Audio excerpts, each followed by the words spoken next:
Good morning, students. Today we'll be learning about significance of business. That is importance of business to business firm, to the consumers, as well as to the society. Business का क्या importance है business firm that is जो business start करते हैं उनके लिए ही क्या importance है as well as importance to the consumers and the society as a whole. So starting with the first point to the business firm. What is the importance of business to the business firm? First thing is about achieving objectives. All the business organization will be having their own objectives. One objective will be common, that is profit maximization. Other objectives will depend upon the size of the organization. उनके पास कितना capital है, क्या है, उस पर depend होगा. नया company है या पुराना कंपनी है, उस पर वो डिपेंड होगा उसके ऑब्जेक्टिव्स. अभी यहाँ पे achieving the objectives means like profit maximization, or we can say profit earnings, consumer satisfaction, creation of wealth, earning reputation. This will be the different objectives. By starting a business, they can achieve this business objectives. क्या क्या objectives हो सकते हैं? It will be profit earning. It can be consumer satisfaction, creation of wealth, earning of reputation, that is creating of goodwill. ये पूरे objectives हो सकते हैं. तो बिजनेस स्टार्ट करने से बिजनेस फर्म का जो ये रहेगा objectives, they can achieve this objectives. Second one is about earning profits. Business provides sources of income to the businessman in the form of profit. The business persons are investing their money in the business. तो उनको return में क्या मिलता है? उनको return में profit मिलता है. वो प्रॉफिट से, जैसे अभी जो लोग जॉब में जाते हैं, every month they are getting the salary.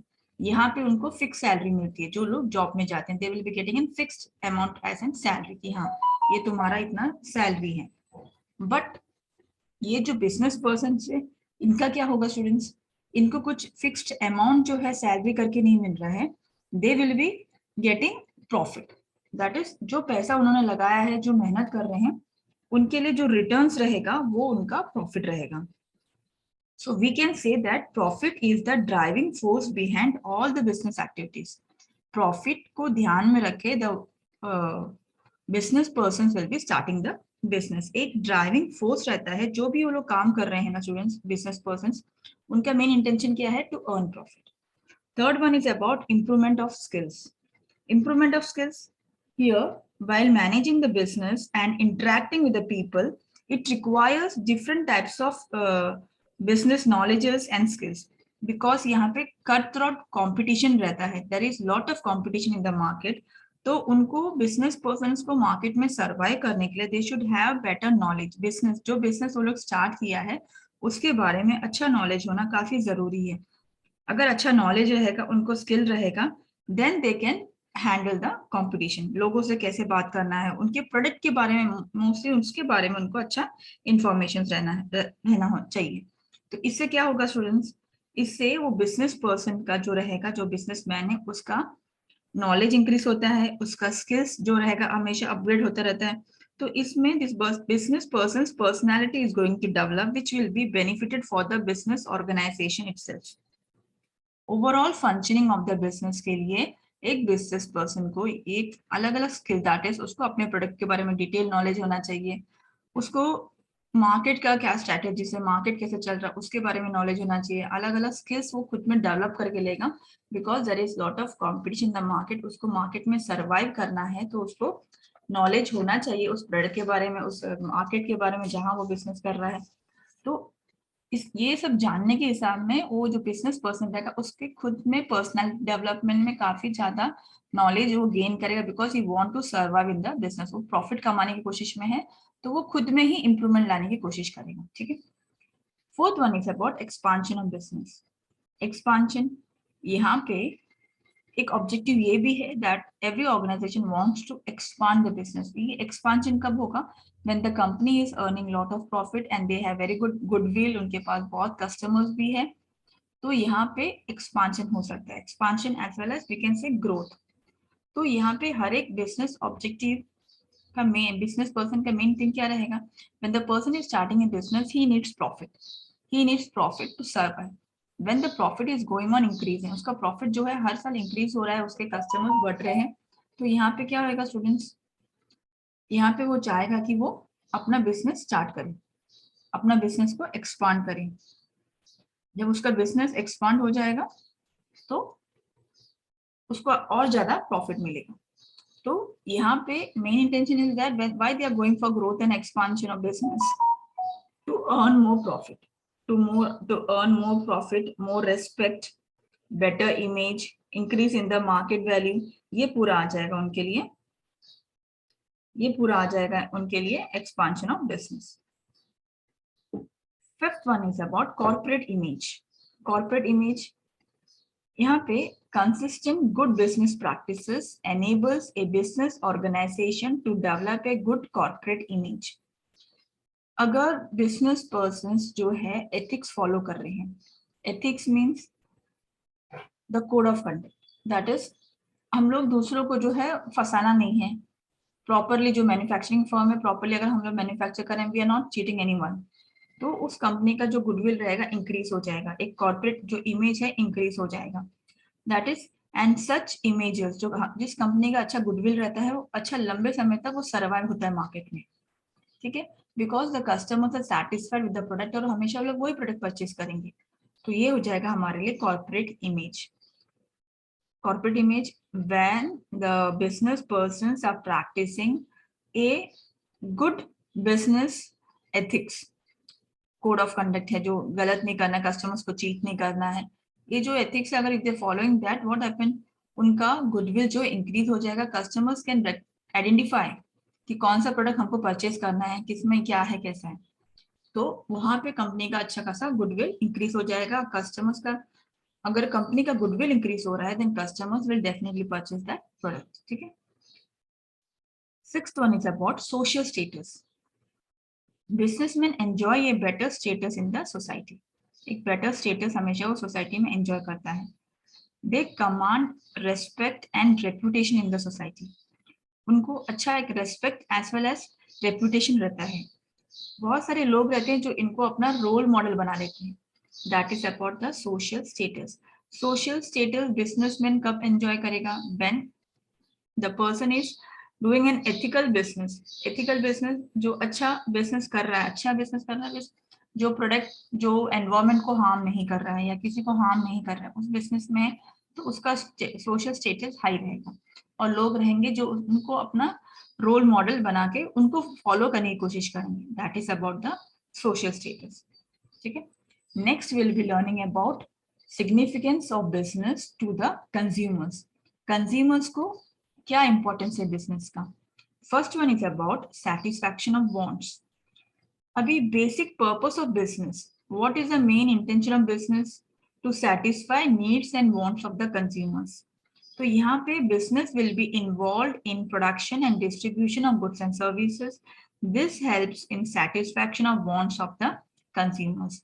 अभी बिजनेस जो स्टार्ट कर रहे हैं, for example consumers are different needs and wants, और इसके लिए अलग अलग कंपनीज है जो सेटिस्फाई करता है कस्टमर्स का नीड्स एंड वांट्स। बट ये सेटिस्फाई कब होगा, जब business firms are doing the business according to the consumers need क्या है, उनका वांट क्या है, वो जान के जब they are producing the goods the consumers will be satisfied. तो कंज्यूमर्स के लिए बेनिफिट क्या है, कितने भी सारे अलग अलग बिजनेस आ जाए, भले ही कितनी भी अच्छी कंपटीशन रहे, कस्टमर्स के लिए बेनिफिट ये होगा that they will be getting good quality products at reasonable price, because वहां पे काफी ज्यादा सेलर्स है और कस्टमर्स के पास ऑप्शन है कि मुझे कहाँ से परचेज करना है, ठीक है। Second one is about quality of goods and services. in this modern era where there is a lot of competition in the market, we can say tremendous competition in the market, so in order to stay ahead in the competition, the business persons or the business organizations are offering good quality products to the consumers at reasonable prices. So here the consumers are getting good quality product at reasonable prices. तो consumers के लिए क्या benefit रहेगा, because there is lot of competition, बहुत ज्यादा competition है और वो कंपटीशन में बिजनेस ऑर्गेनाइजेशन चाहता है कि वो लोग आगे रहे, उनके पास ज्यादा कस्टमर्स होना चाहिए, ठीक है, ताकि उनको ज्यादा प्रॉफिट मिले। तो वो लोग क्या कर रहे हैं, they are increasing the quality of goods and services which they are providing. जो गुड्स एंड सर्विसेज जो प्रोवाइड कर रहे हैं वो लोग, उसका क्वालिटी इंक्रीज कर रहे हैं और उसका प्राइस भी वो लोग रीजनेबल रख रहे हैं। अगर प्राइस भी ज्यादा करेंगे तो क्या होगा, customers are mostly customers are price sensitive, वो लोग प्राइस को कंपेयर करेंगे। अगर क्वालिटी काफी अच्छी है and if they are getting at reasonable prices, then the customers are very happy.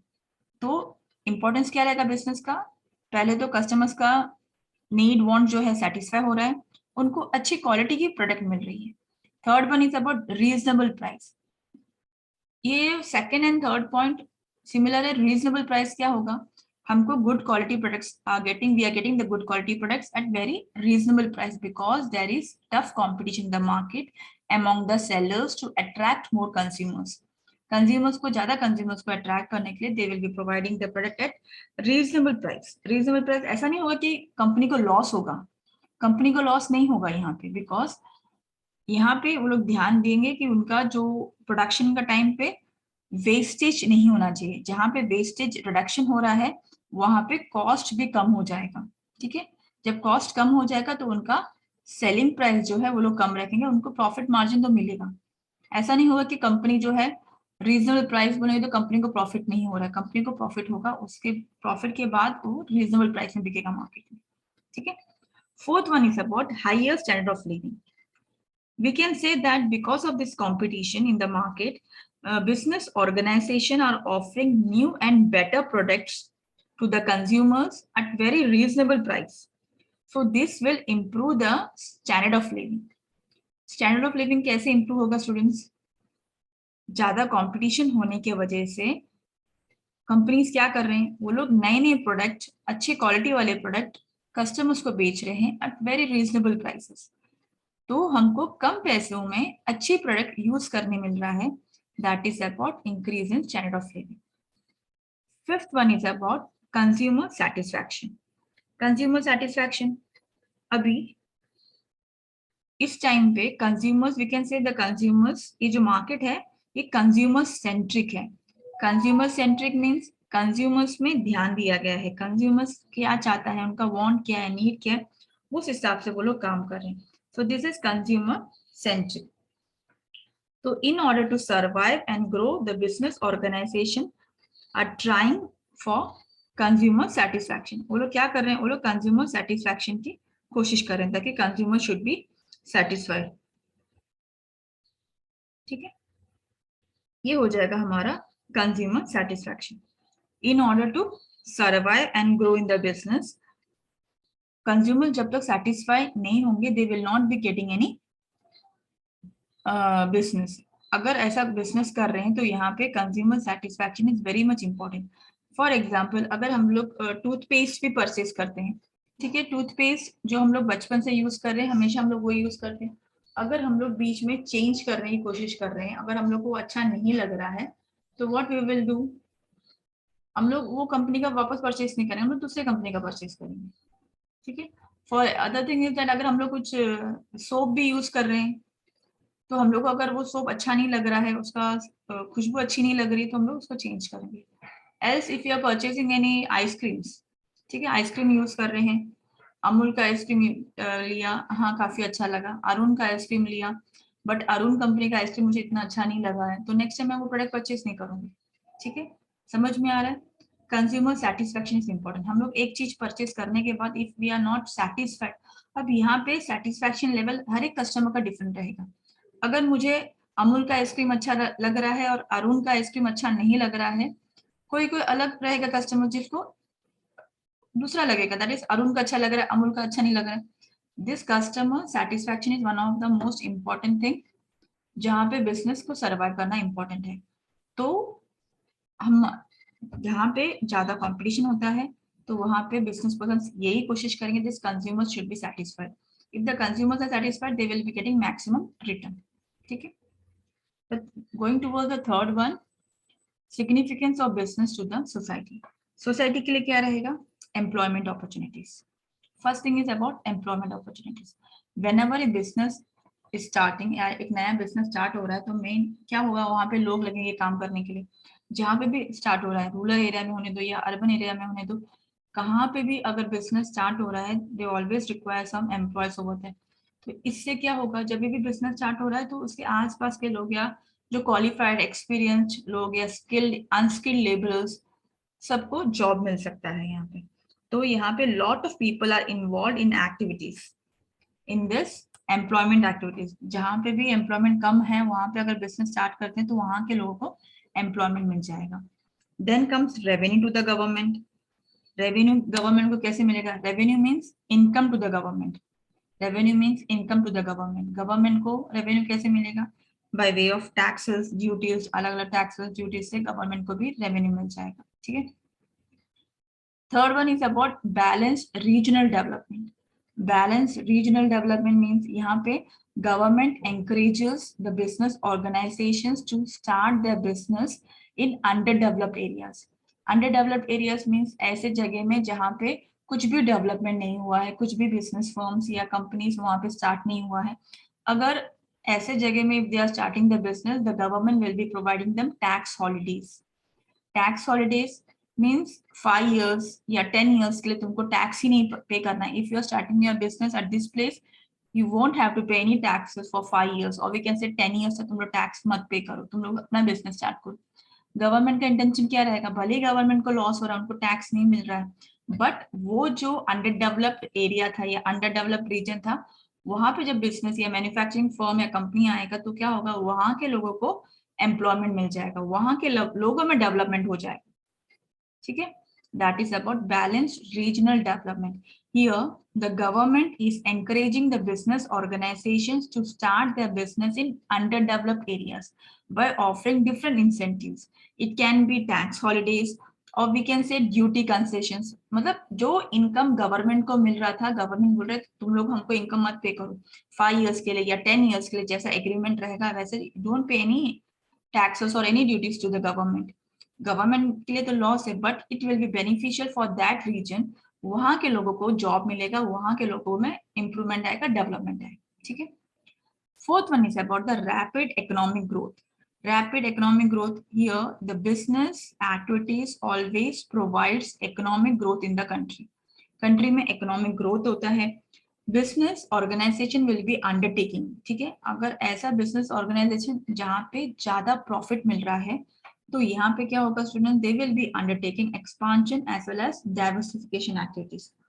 New industries can be set up, नए नए इंडस्ट्रीज बन सकते हैं यहाँ पे, बिजनेस ग्रोथ होगा। ये पूरा हो जाएगा हमारा rapid economic growth, that is नए बिजनेस स्टार्ट होगा एक्सपांशन डाइवर्सिफिकेशन की वजह से, तो यहाँ पे अच्छा खासा ग्रोथ होगा हमारा इकोनॉमी का। Fifth one is about contribute to the social development.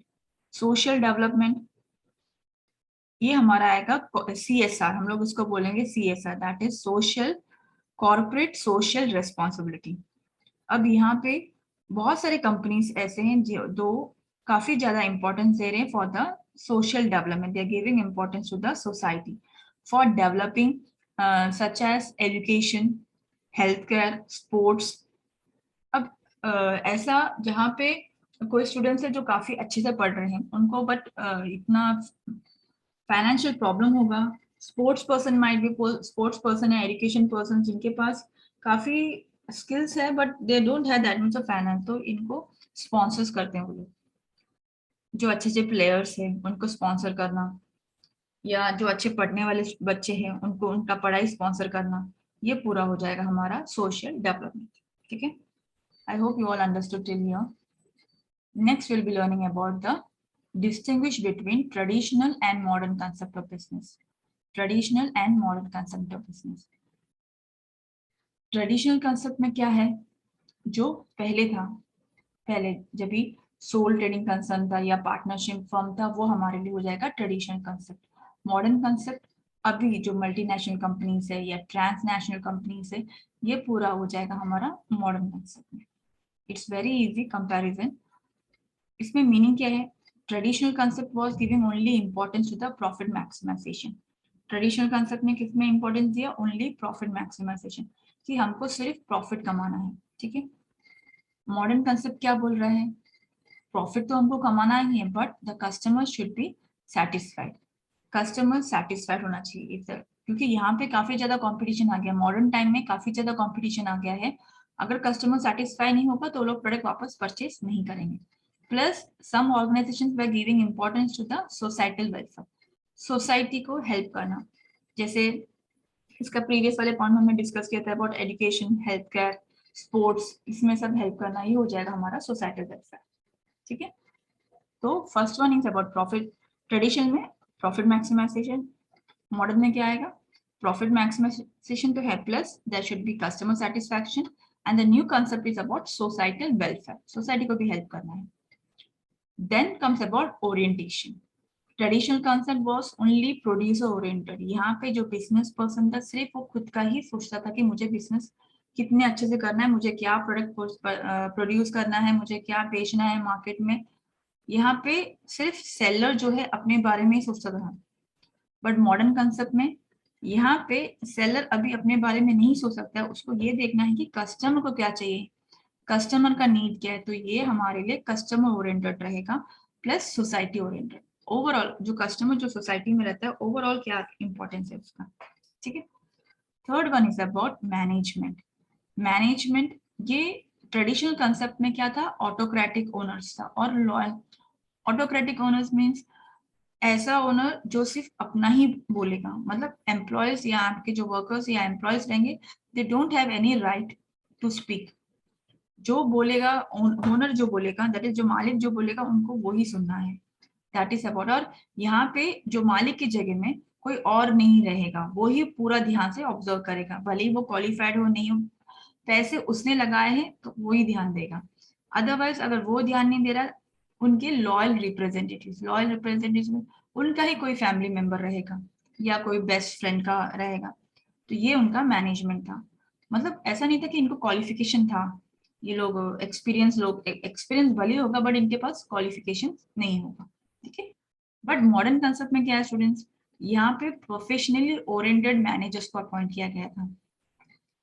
जैसे ट्रेडिशनल कंसेप्ट में एक इंसान का पैसा लगा हुआ है तो वो ही खुद ध्यान देगा क्योंकि उसके पैसे लगे हुए हैं, रिस्क उसका है। मॉडर्न कंसेप्ट में मल्टीनेशनल कंपनीज में क्या होता है, यहाँ पे बहुत सारे लोग रहते हैं जो ओनर है, जो शेयर्स परचेस करते हैं। तो यहाँ पे सारे के सारे आके तो बिजनेस चला नहीं सकते, तो यहाँ पे लोग क्या करेंगे, प्रोफेशनली क्वालिफाइड, जो प्रोफेशनली क्वालिफाइड लोग रहेंगे उनको अपॉइंट किया जाएगा बिजनेस संभालने के लिए। ठीक है, next is about area coverage. Area coverage means कितना एरिया में रहेगा वो बिजनेस। अभी सोल ट्रेडिंग कंसर्न है, सोल ट्रेडिंग कंसर्न वो एक एरिया में रहेगा या उधर आसपास एक दो जगह उसने दुकान परचेस किया रहेगा, ज्यादा उसका वाइड कवरेज नहीं रहेगा। ऐसा नहीं होगा कि वो अलग अलग स्टेट में अपना बिजनेस, सोल ट्रेडिंग कंसर्न है तो अलग अलग स्टेट में अपना बिजनेस स्टार्ट करके वो हैंडल नहीं कर पाएगा।